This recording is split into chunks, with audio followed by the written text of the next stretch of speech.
figure out what Marty was referring to. Brody's name was plastered across the website's main page. "Double the pleasure for Bad Boy Dixon" was printed in bold font. Christ, he was never going to shake that, was he? A few nights of acting like any other red-blooded male with a couple mil to burn, and the press decided he was the poster boy for bad behavior. While it might have been true, he still hated it. Made him sound like one of those boy band singers with the skinny jeans and lopsided hair. Below the headline was a photograph of Brody leaving the club the night before. He was flanked by the redhead and the blonde. Both women were dressed in short, sequined dresses, and both appeared to be quite pleased with themselves. He slid his fingers across the screen to zoom in on the image. Damn. They seemed a lot hotter with half a dozen tequila shots pumping through his veins. Marty's voice crackled from the device despite the fact that Brody hadn't hit the speaker button. "Tell me those aren't professionals." He put the phone back to his ear. "What?" "Hookers, Brody.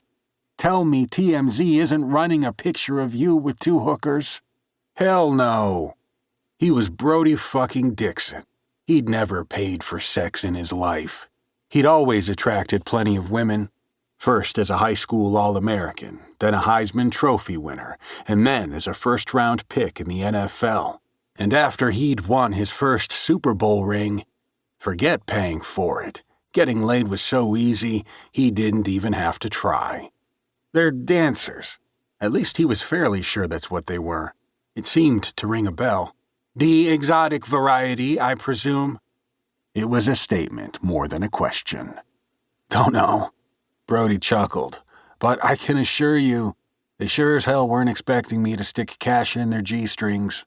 Marty made a noise that made him sound more like a swine than a suit.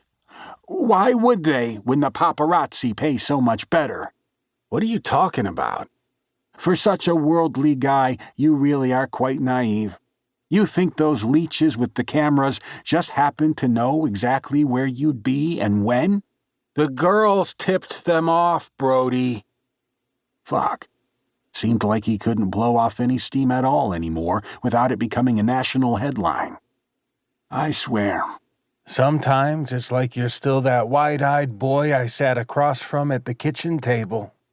It had been 7 years since Marty had shown up at Brody's parents' ranch in Oklahoma, offering his services and launching what he was sure would be a record-breaking career.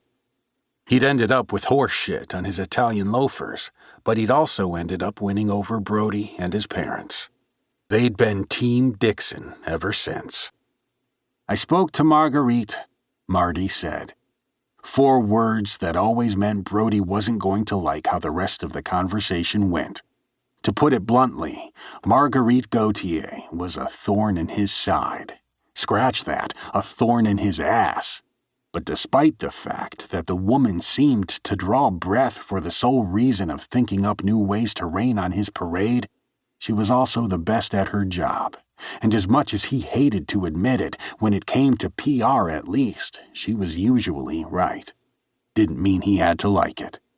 What did the wet blanket have to say? She had an idea for rehabilitating your image. I wasn't aware it needed resuscitation. According to Marguerite, vendor orders for your new jersey are half of what they were when you first came out of the draft, and even less if you compare the sales following the first Super Bowl win. Brody squeezed his eyes shut. He didn't need anyone reminding him of his steady decline.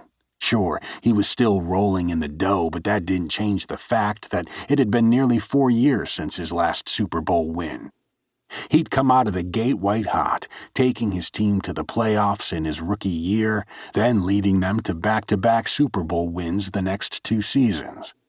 But now his 30th birthday was looming, and those rings were starting to tarnish. Chicago was meant to be a fresh start, a chance to get his head and arm back in the game. It was exactly what he needed. Of course, the $100 million contract didn't hurt either. He braced himself. What does she have in mind this time? His publicist was always coming up with ideas on how to improve Brody's image.